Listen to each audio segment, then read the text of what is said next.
Today we are up to John chapter 6, verses 1 through to 71. I do not have time to read all 71 verses. So another encouragement to actually read the Bible when you get home, because I'm going to dip in and out of it. But the crux of the story is basically Jesus feeds the 5,000, and then he walks on water, and then he explains the feeding of the 5,000. I felt like God spoke to me really, really clearly when I got this passage. He gave me a download pretty much immediately. He said, just focus on feeding the 5,000. So I thought I'd do that. So I've got some bread roll, half a bread roll from communion in the thing. So afterwards, we'll just feed the 5,000. Or maybe not. We'll see how we go. Anyway, so I'm sure we're all aware that the miracles in the Gospel of John are signs. And they're signs because they point to something. We've all followed signs, road signs in our life, no doubt. And it's taken us from place A to place B. Is that correct? Hands up who has never followed a sign. Probably just the kids, in fairness, yes. But they point us to Jesus. And the signs here, they're pointing to Jesus as being the Messiah, as being the Son of God. John 20, verse 31 is the crux of the entire gospel. And it says that these things are written that we might believe in the Son of God, that we might believe that he is the Messiah, the anointed one, the Son of God. So the signs that are written, they don't just point us to Jesus, but they point us to the fact that Jesus gives life. Well, I was encouraged by that. Jesus gives us life and allows us to have faith in him for something, whatever it might be. But if these signs point us to Jesus who gives us life, then we can have faith for whatever it is that we can have faith for. After all, Jesus is God in the flesh. Jesus is God in the flesh. This little freebie sermon for you. It's a 2-in-1, but it's a freebie.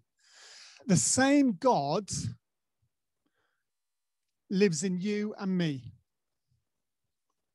Yep, the God who was flesh in Jesus, now lives in you and me by his Spirit. And that, my friends, is life and hope right there. That Jesus lives in us by his Spirit. So therefore, we can have life and we can have hope right here, right now. Anyway, let's move on from that. Let the passage, feeding the 5,000. So I've got 4 points I want to quickly race through. But I want to start at the end, because it's always good to start at the end. Have you ever read a good book and you just want to find out what happens at the end first? I've done it once or twice. So right at the very end, I said that Jesus then explains the feeding of the 5,000. And basically, all he's saying is, the nature of myself is to provide. That's what he's saying. And I'll explain this. Because he says, I am the bread of life. In John 6, verse 35. He says, I am the bread of life. Now, unfortunately, this is missed in English. Vince, the theologian amongst us, will absolutely get this, but the whole I am the bread of life is missed in English because it just reads, I'm the bread of life. But actually, the reader, the hearers at the time when Jesus said that, knew exactly what Jesus was saying. Because when Jesus says, I am the bread of life, actually what he's saying is, I am who I am, from Exodus. Because the very phrase that Jesus uses, says, I am the bread of life, is exactly the same phrase that God uses in the burning bush that says, I am who I am.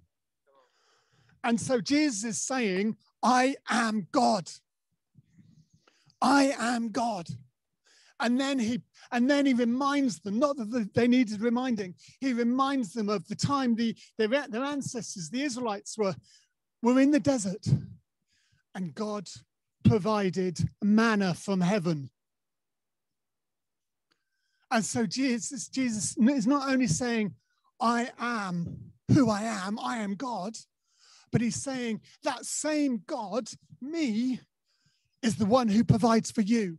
I am Jehovah Jireh. The Lord provides. See, just as God provided for the Israelites, so Jesus does exactly the same. And he will continue to do exactly the same because it's his nature. God does not have the name Jehovah Jireh just for fun. He has the name Jehovah Jireh because it's his nature. It's who he is. Just as this grass is green, it could be nothing but green. Just as this Ribena, and it is Ribena, honest, is red, it will always be red because it's the nature of it. It can't be anything else. Verse 29 says, the work of God is this, to believe in the one he sent. So the whole point of all of this is to believe that Jesus can provide. Jesus will provide because he did it then, he will do it now, and he'll do it tomorrow. Throughout this talk, I'm gonna pull on a testimony. I got loads, trust me, testimony of God's provision in my life.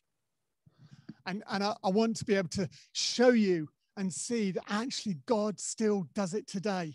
He did it for Laura and I 4 years ago, and he could do it for you today. So that's point number one. That's his nature. Now we're going to go to the beginning of the story, because we now know the end. It's all good news. I am who I am. I am Jehovah Jireh. I will provide. So we know the story. So let's go to the beginning. The beginning of the story, Jesus asks Philip, oh, Philip, look at all these people. Where on earth are we going to buy enough food for, I don't know, at the time he probably didn't know, but there was 5,000 people. Point to note, that would have been 5,000 men. Never mind the children, never mind the women. So there's probably, I don't know, 10,000 people. I'm trying to figure out the sky. Where are we going to find that much food? I mean, it goes on to say it probably would have been about 8 months' wages to buy food for 5,000 people. And Jesus says to Philip, what are we going to do about it? I've got no idea. Simon Peter, we all know Simon Peter, we all love Simon Peter. He rocks up and he says, well, actually, look, I've got a little boy here. He's a small boy. And he's got 5 small loaves and he's got a couple of fish. If I would have been Simon Peter, I would have kept that quiet because that ain't enough. The equation in me says 5 small loaves and 2 fish might just about feed me. Those of you who had me round for dinner will know how true that is. It would just about feed me. There is no way on this planet is going to feed 5,000 men. And never mind the women and the children. Sounding a bit like Titanic now. The women and the children, they go first.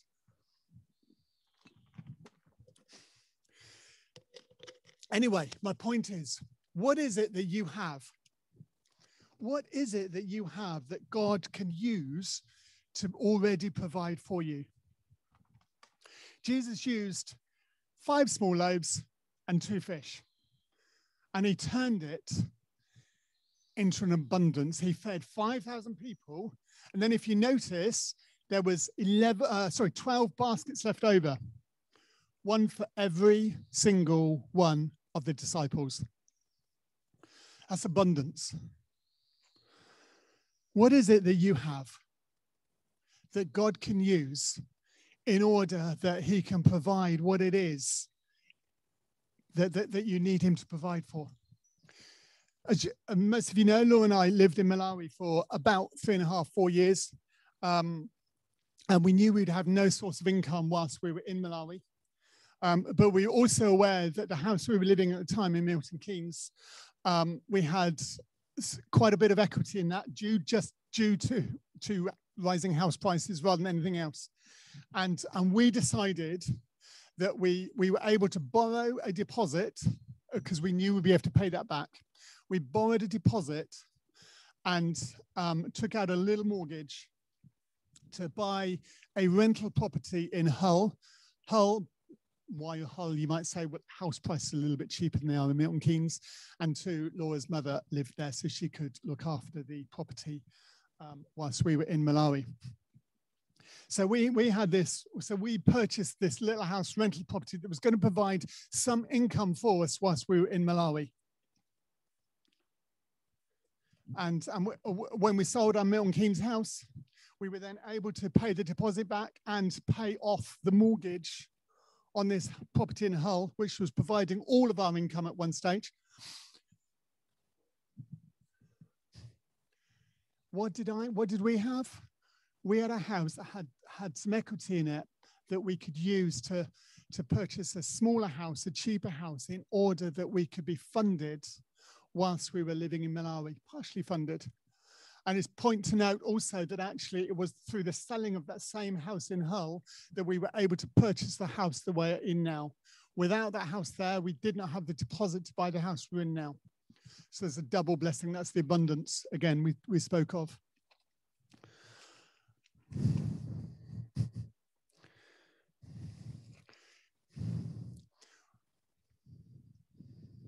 What do you have available that he can provide for, that he can provide through? Can I encourage you, don't underestimate what you have. It may seem like it's only 5 loaves and 2 fish, but he can turn that into an amazing abundance. Don't underestimate what you have. And secondly, don't let your estimation of what can be done limit him. I'll say that again. Don't let an estimation of what can be done actually limit him and limit what he can do. God can do the miraculous. We just need to say, this is what I've got, Lord. Take it and do it and provide for it. You see, what we can't do, he can. He can do it, and he will do it. So that's my first point. That's his nature. Second point, what do you have? Third point, simple one this. I could stop at this point. Jesus is the provider. Jesus is the provider. You see, sometimes, because Jesus is Jesus, he doesn't need what we have. He could just do it. He could just provide just because he's Jesus. Trust me, there were many times when Laura and I were living in Malawi when we tried to do it for him. Laura tells the stories much better than me, so I won't go there. But there were many times when we tried, and our trial failed. But every time when Jesus did it, the opposite of failure. Every single time. That's 100% of the time. Jesus did what only he can do. You see, at one point, our rental income from Hull was more than 75% of our actual monthly income. So 25% or less was relying on other donors. And you can see what might happen if you've got a rental property and the tenants leave, which is what happened to us. At one point, we lost 75% of our monthly income. Do the maths. They're scary maths. Anyway, I'm going to tell you more of that story later on. But I do want to tell you a story of a miraculous provision where God just did it. And I'm telling you this to encourage you. Laura and I, we already had a second-hand, uncomfortable sofa in Malawi. We were able to buy it from another expat, but it was uncomfortable. But it did the job. It was fine. Let's be honest. But one day we were like, could do with something a bit more comfortable than this. You know, we used it for ministry if we had people coming over to our house for us to be able to do ministry with them. And it was just uncomfortable after a period of time. We just wanted to stand up and give your bum a break, quite frankly. And we said, oh, it'd be so good if God would just provide a sofa. And we'd seen in a superstore, it was a South African superstore that was in Malawi. We saw this lovely leather, fake leather, soft, comfortable, reclining sofa. It was, for Malawi, trust me, it was heaven. Just sitting on it, just to test it out. If you've ever watched Friends and you see Joey and Chandler with their reclining sofas, they go, oh, it was just like that. Oh, this is so comfortable. But it was £600, English pounds, which is a lot of money. That's a lot of money. And it was Malawi, so what do you expect? And we said, God, it's been there so nice. And we told nobody. We told nobody at all. Didn't even tell anybody in Malawi. And then one day, I remember it really, really well. It was a Friday. It's a Friday afternoon. We were in one of the villages teaching the pastors, and during the break, Laura got a WhatsApp message or a Facebook Messenger message from someone who they were an acquaintance more than a friend. We knew them, but they were always really good at praying for us, and they were just our prayer backup. We knew if we had a prayer support, we'd mention it to them. We knew they'd be on it right there. They'd be on their knees. We didn't tell anybody this what we wanted. We didn't need it. We wanted it. Anyway, so Laura got this Facebook message from this person, and it said, Phil, the husband, has just been given some money from work, a bonus, and we feel like God's saying, we've got to give it all to you, and you can use it as you please. Whoa. You can use it as you please. The following day, went into the superstore, said, this sofa here, we want it. And because you could buy now, pay later, because we didn't have the money in Malawi money at the time, we bought it and paid for it a month later. And it was heaven. Was it not heaven? Absolute heaven. So Jesus can do it even if we don't have anything for it. Remember what I said, John 20:31? So that we believe. The signs are there that we might believe. I want to encourage you to look back at your life. Marianne was talking earlier of times that God had provided for her. Look back at your life and look at the times when he's done the supernatural in provision. It doesn't have to be financial. Please hear me. It does not have to be a financial provision. It could be a material provision. It could be a spiritual provision. Who knows what it could be? Look back on your life and realize that those signs can give you life, and they can give you hope, and then give you faith for what's needed right now. You see, I believe simply because I've seen it. I've seen it in my life, and I can testify it in my life. And I want to release that same faith to you this morning. And in fact, as I was reading through my notes this morning, I felt like there was something on this. I'm gonna go with this for a bit. If you need a miraculous provision today, can I ask you just to stand up?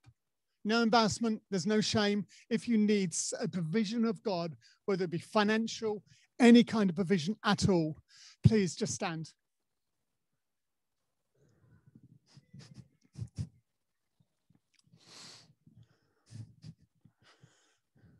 Because of social distancing and this mic, I can't come close to you, but I release to every single one of these beautiful people stood up faith now to believe. Faith to believe that Jesus will provide, because he is Jehovah Jireh. faith that he will do what he says he will do, because that's his nature. Receive the faith there right now. Receive it. Faith. That lady down in blue, Laura, can you just lay hands on her? Receive the faith. Receive the faith. Jehovah Jireh, the Lord provides. Just look back on your testimony. Listen to my testimony. Listen to Marianne's testimony. He will provide, because that's his nature. If he goes against his nature, we're all screwed, if you don't mind me saying so. But he will never do that. Thank you. Continue to receive if you are. That's fine. I'm happy with. Just know he will provide. Almost coming into land.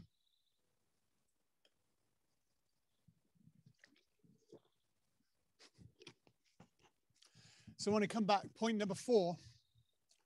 I've said it's his nature, but it's his unchanging nature. Verse 26, Jesus says, you look for me not because of the miraculous sign, but because you were able to eat bread. Because I provided for you. I want to encourage us to look to Jesus because of the sign, because he is life and he is hope. Believe in him that he is the Messiah, the Son of God. And he gives life.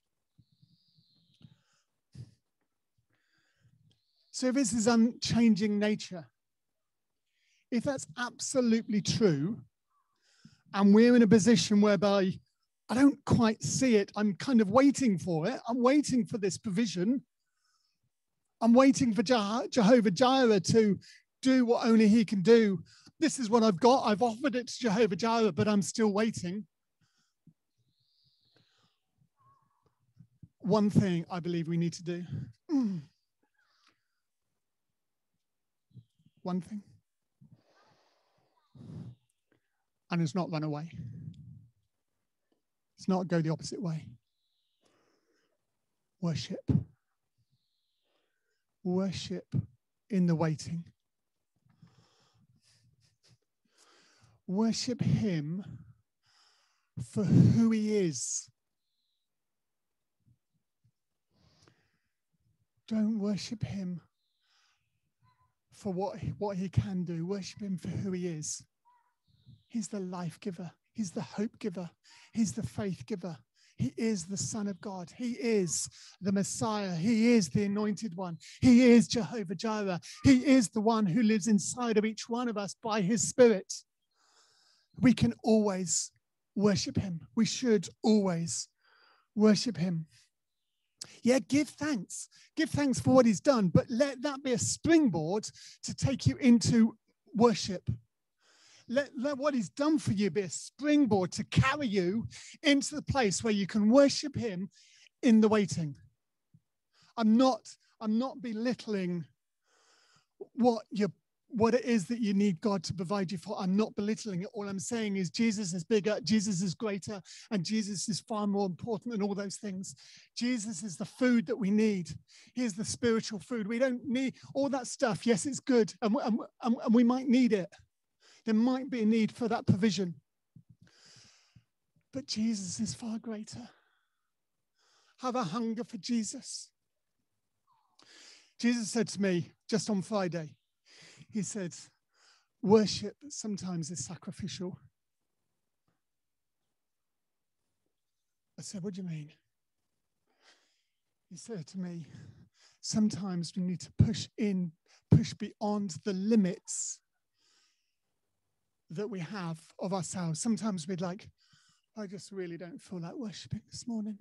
I really don't feel like it. I just want to sit on the chair and not participate. That's the sacrifice then, to say, no, I'm going to stand up and I'm going to give everything I have to Jesus in worship. I'm going to recognize that he is the Son of God. He is the anointed one. It's him that I can believe in. I'm going to worship him because of who he is and not because he's provided the provision I need. Push beyond your own limits and worship. Even when you don't feel like it, worship. You see, it's in the waiting that our faith grows. If we didn't wait and God just did it, then the one time that he doesn't do it, it'd be like, oh, what's happened? God, where are you? But it's in the waiting that our faith can grow and our faith can develop. So back to that story of when we lost, we had no money coming from our rental house for 2 months. Remember, at one point we had 75% of our monthly income, and we lost that money for 2 months. That's a lot of money to lose out on. No matter what the maths are. That's a lot of money. Laura and I had already prepared to come back to the UK for a visit. They'd already been covered, already been paid for. And God had provided for us to go to a conference in Harrogate. But all the while we were like under this pressure of, we have, when we get back to Malawi, because when we were back in England from Malawi on visits, people put us up, people fed us. We didn't have the same. In fact, pretty much every time someone gave us their car to use for the 6 weeks. So we didn't have the same monetary requirements as we did in Malawi. So we were like, when we get back to Malawi, we've lost 75% of our income. And that was the pressure, that was the burden that we were carrying. So we went to this conference in Harrogate, and I remember nothing of that conference apart from this one thing, this absolute one thing. Every lunchtime, you could either go and have something to eat, or you could go into another room and you could just worship. Remember the key in the waiting, worship? Lou and I, we wolfed down a sandwich, literally wolfed it down, and we went into this place to worship. And that's what we did for half an hour to an hour. We stood in this room and chose to worship God, despite this immense pressure that was on us. And someone who doesn't know us, never seen them before in my life, and I've never seen them again. I don't even know their name. They didn't know our name. They came up to us. Forgive me for this. They came up to us and said, I see pound signs over your head. I see pound signs over your head. I can't remember if I sobbed or if what I did. But I knew instantly what that meant. There was a few other things she said, which also I can't remember. I just remember there's pound signs over your head. And all of a sudden I had a bit of faith.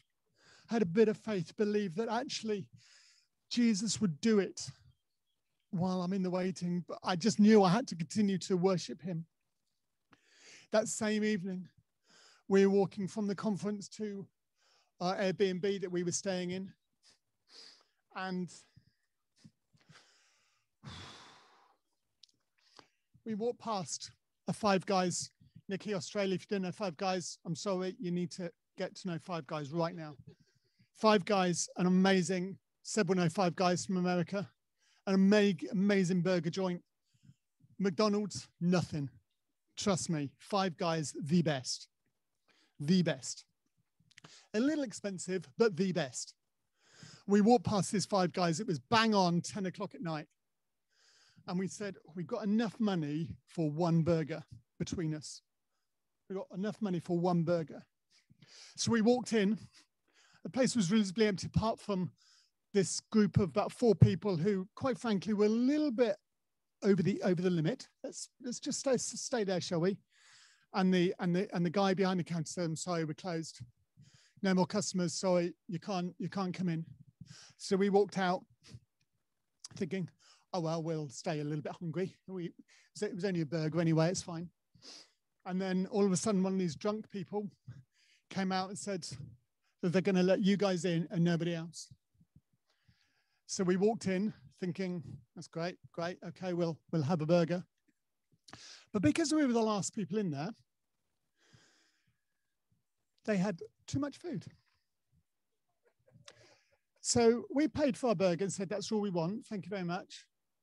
After we paid for the burger, they said, do you want another burger and 2 sets of fries to go with that? You're just paying for the one burger. And we said, yes, please. We said, yes, please. And we ate our fill. Even I was full.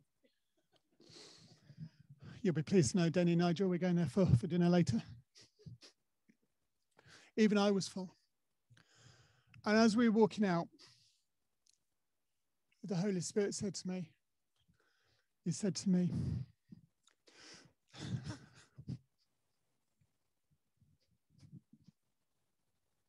he said to me, that's my promise to you. It may seem really, really silly, but God used a Five Guys experience and he linked it to the pound signs overhead and said, I've got this, I will do it.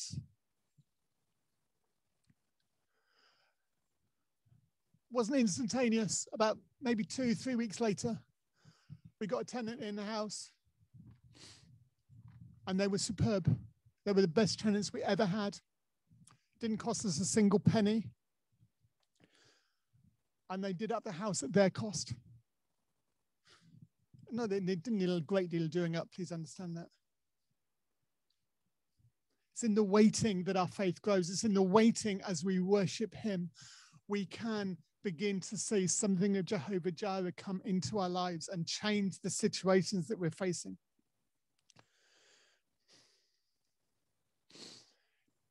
Do you want more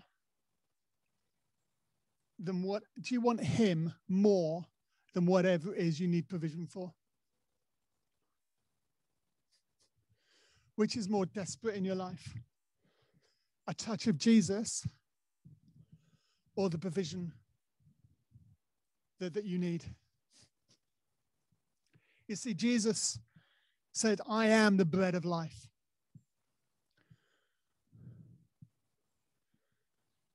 You see, Jesus is life for our souls. He is the food for our souls. It's likened to the manna, remember? The manna to the Israelites. He is the one who gives us life. He is the one who gives us hope. He is the one who could do everything that we need him to do. But it's him.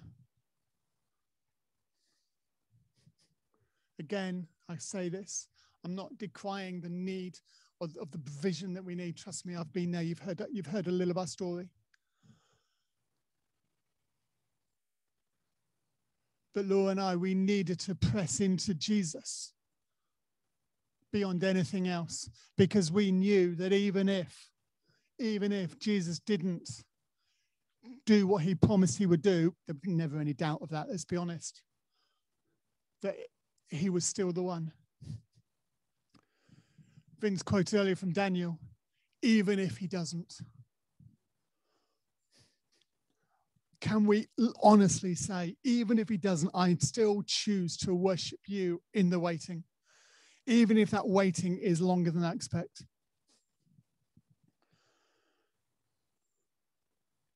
Can we accept that Jesus is who he claims to be?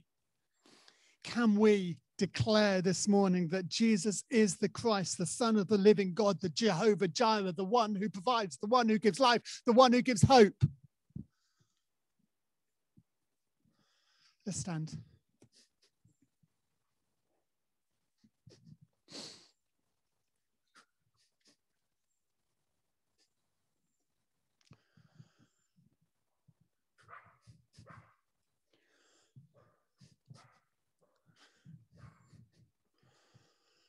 Maybe this morning you're waiting. Maybe this morning you need a Five Guys experience. Closest one's Exeter. But if you need a Five Guys experience, can I encourage you, as Kath leads us, just to worship beyond your limits, worship beyond yourself, and give him everything you have, despite what it is, because he is the one. If you need a Five Guys experience, just give him everything in worship. Even if you don't feel like it, give him everything.